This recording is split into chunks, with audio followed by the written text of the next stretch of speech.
বাচ্চা তো পেটের মধ্যে নড়াচড়া করতেছে, হাসতাছে, খেলতাছে। ইয়া এখন সত্যি আমি তাহলে একটু দেখি। ও কই তোরে, তুমি পেটের মধ্যে আর কয়দিন থাকবা? বাইরেও মাই যে একলা খেলাধুলা করবো না? তোমার মা তোমার বাবা তোমার লাগে তো অপেক্ষা করতেছে, বাড়াইবা না?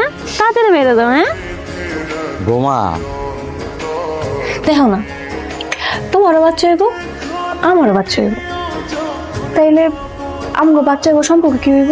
চাস্তো ভাই বোন। আর পাগল নাকি? চাস্তু ভাই বোন হইতে যাইবো কেন?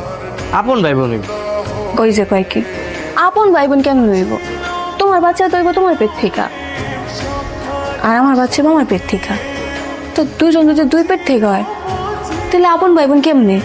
আরে সে যাও, বাদ দাও। আইতে একটা কথা দে শুনলাম, এটা তো তিনি ওই ভাবি নাকি প্রেগনেন্ট হইব রে।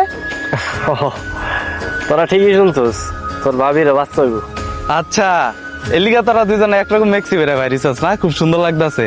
আর তো কি কপাল রে, ঘেরামে তখন নিয়ে কত কত হইত। আগে তো তোর ভাবির একটু কাজ টাজ করাইতে পারতাম, এখন তো ওরও বাচ্চা হইব, তাইলে কিছু কইতে পারি না। ওরা তো একটু একটু বিশ্রাম নেওয়া দরকার, বুঝলি? তাহলে আমি একটা কাজ করি, তখন বাচ্চা রাখ পর্যন্ত তখন লগেই থাকি, তখন সেবা যত্ন করলাম।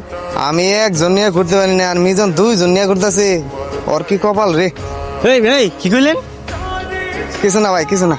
যান যান যান, ভাইয়ার ভাবি সুন্দর লাগতেছে, দুইজনে একটা পরে। আচ্ছা, আপনাকে কে বলেছে যে আপনার পেটে বাচ্চা? ওই যে আমাকে গ্রামের কবিরাজে কইছে। আল্লাহ, আপনাদের গ্রামের সবাই কি এই কবিরাজের মতো পাগল? এত বানোয়াট একটা কথা আপনারা বিশ্বাস করে বসে আছেন? ডাক্তার সাহেব, কিন্তু আবার তো বারবার বমি আহে, আচার খাইতে মনে চায় আর পেট ব্যথা করে। ডাক্তার সাহেব, আমি আর বাঁচবো না। ডাক্তার সাহেব, আপনি সব কি কইতাছেন? পেটে যদি বাচ্চা না থাকে তাহলে পেট ফুলবো কেন লিগা? হাব, পুরুষ মানুষের পেটে কি বাচ্চা হয়? এটা কি সম্ভব? ডাক্তার সাহেব, আপনি ভালো করে চেকআপ করে দেখেন না। আপনি ভালো করে দেখেন, ওর পেটে বাচ্চা না থাকলে পেট ফুলবো কেন? দেখেন না ডাক্তার সাহেব। শোনেন, ওনার পেটে এখন যেটা আছে সেটা হচ্ছে একটা টিউমার। কি টিউমার? হ্যাঁ, টিউমার। আর টিউমার থাকার কারণে ওনার পেট ব্যথা করে, আর খাবার ঠিক মতো হজম হয় না। আর খাবার ঠিক মতো হজম না হওয়াতে ওনার মাথা ঘুরায়, বমি বমি লাগে। আর টিউমারটা এখন বেশ বড় হয়ে গেছে, তাই পেটটাও ফুলে আছে।